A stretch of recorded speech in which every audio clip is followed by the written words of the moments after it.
Linha com a gente, Ricardo Teixeira, coordenador do MBA de Gestão Financeira da FGV. Ricardo, bom dia, obrigada pela sua participação por aqui, tudo bem?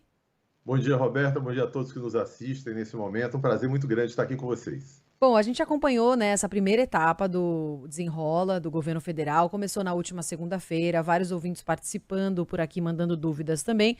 A gente sabe, né, que um programa para reduzir endividamento não é uma ideia nova, é uma ideia antiga, mas que sempre teve dificuldade aí para fazer um alinhamento entre credores, complexidades técnicas também.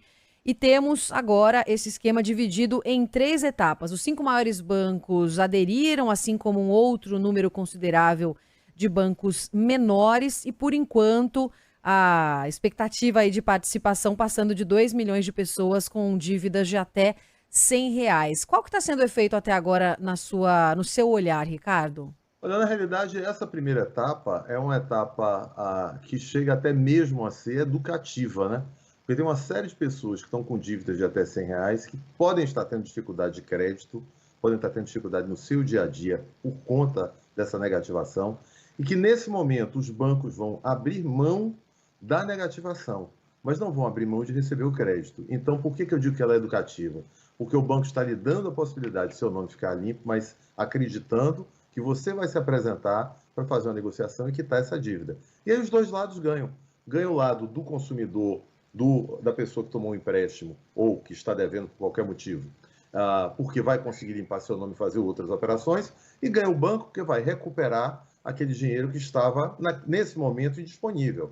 Então é educativo porque o lado, vamos dizer assim, que ficou inadimplente, aprende que existe vamos dizer assim, uma boa razão para você sempre estar cuidando bem das suas finanças e que, para que você possa ter um perdão como esse, você, de qualquer forma, precisa cumprir o compromisso que você assumiu anteriormente. Sim, até porque muita gente não tem uma dívida só, né, Ricardo? Acaba conseguindo negativar uma, mas continua com dívidas em outros lugares. Até por isso, essa primeira etapa sendo um pouco mais educativa. Uhum. E o que dá Eu pra acho que o gente. mais importante dessa etapa realmente é o educativo, porque as pessoas que estão devendo R$ 100 e que se atrapalharam por esse motivo são também pessoas que têm uma dificuldade muito grande de fazer um planejamento financeiro. Então, o educativo vem exatamente daí. A gente espera que, da agora em diante, pelo menos esses talvez 2,5 milhões de pessoas que estão com dívidas abaixo de R$ 100 passem a gerir a sua vida financeira de uma forma um pouco diferente. Sim. O Isaías Rios mandou uma dúvida para o senhor, professor. Falou que tem uma dívida muito antiga, mais de 12 anos. Cadastro positivo no Serasa e pergunta se é viável verificar e negociar. E é importante também fazer a reorganização, né, Ricardo? Pois é, olha, sem dúvida nenhuma, porque essa é exatamente a ideia do programa nessa primeira etapa. Ele vai valer para todas as etapas, mas nessa primeira etapa é você tomar consciência de que existe uma dívida pequena que está lhe atrapalhando e verificar a melhor maneira de resolvê-la. E, salvo engano, pelo que a gente tem lido, pelo que tem sido divulgado, os bancos estão com uma flexibilidade muito grande, tanto do ponto de vista de redução do devido, né, aí já levando em consideração todos os encargos que possam ter tido durante esse período, esses 12 anos. Então, os bancos estão abrindo mão de uma boa parte do que poderia ser cobrado para viabilizar que a dívida seja paga, que aqueles bancos recebam alguma coisa e que você possa continuar com a sua, vamos dizer, o seu cadastro desimpedido para novas operações. Sim.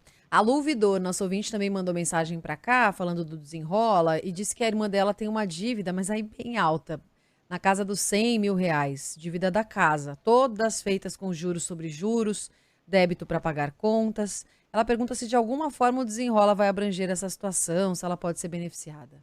Olha, na realidade, se é com o sistema financeiro de habitação, isso não, vamos dizer assim, nesse programa especificamente, ele não está previsto você tratar, se for com o sistema financeiro de habitação. Se for uma dívida diretamente com o banco, por algum motivo, você conseguiu crédito, está devendo, aí sim há a possibilidade, na terceira etapa, se você estiver dentro daquela faixa de que ganha até R$ 20 mil, aí sim você vai poder fazer a negociação. Se por acaso o rendimento for maior que R$ 20 mil, estaria fora da faixa que está prevista no programa. O que não significa que o programa amanhã não possa ser ajustado. Mas vamos dizer assim, nesse primeiro momento, essas dívidas mais elevadas serão renegociadas pelos bancos nesse projeto, né, do Desenrola para pessoas que ganham até R$ 20 mil.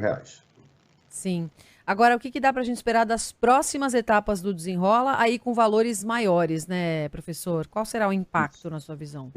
Então, na realidade, a gente vai ter, são situações diferentes, mas de qualquer forma também tentando, aqui não mais esse educar que a gente falou antes, mas com que as pessoas se adaptem à situação. Então, para pessoas que ganham até 2 salários mínimos e que têm dívidas de até 5 mil reais, a gente vai ter uma segunda etapa logo após essa ser, vamos dizer assim, desenrolada, né? Até para usar o nome do programa, desculpem.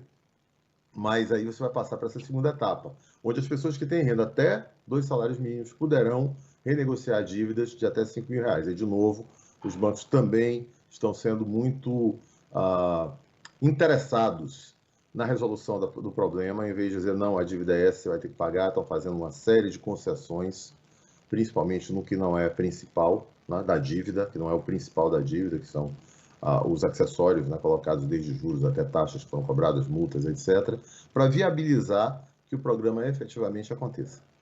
Eu vou usar aqui a pergunta da nossa ouvinte Lúcia, Lúcia Pinheiro, como ilustrativa para o nosso especialista aqui em planejamento financeiro, Ricardo Teixeira, também comentar um pouco sobre isso. Ela pergunta, mas e quem faliu? Nesse caso, o que fazer? Como aproveitar o desenrola, as pessoas que têm muitas dívidas diferentes e de valores que variam também, professor? Olha, aí entra na questão, foi até bom você falar, do planejamento financeiro, que para quem está com uma dificuldade ainda maior, é um bom momento para você sentar com seus credores. Sente com seus credores, mostre qual é a sua real capacidade de resolução dos problemas, discuta com eles. Lembre que você não pode ficar no seu limite, você tem que ficar abaixo do limite, porque sempre acontecem imprevistos, e se você estiver no limite, você vai voltar para a mesma situação, vai acabar voltando a se endividar, ficar inadimplente. Mas é um bom momento para procurar todos os seus credores e tentar resolver a situação em que você se encontra hoje. Logicamente, dependendo, como foi dito aí, do tamanho da dívida que você tem, da dívida total que você tem, talvez não seja possível resolver tudo de uma vez, vamos dizer assim, na esteira desse programa. Mas certamente você já vai dar um primeiro passo, seus credores já vão ficar sabendo que existe aquele interesse em resolver a situação, o que já faz com que eles também reflitam a respeito do que eles estão cobrando e o que eles podem fazer para que essa cobrança seja feita de uma forma que viabilize o pagamento por parte da sua empresa, se for uma empresa que tem problema, ou especificamente, se for pessoa física, por parte dessa pessoa física. Professora Kátia está perguntando ainda sobre organização financeira. Como é que ela pode ter certeza que não tem nome sujo na praça?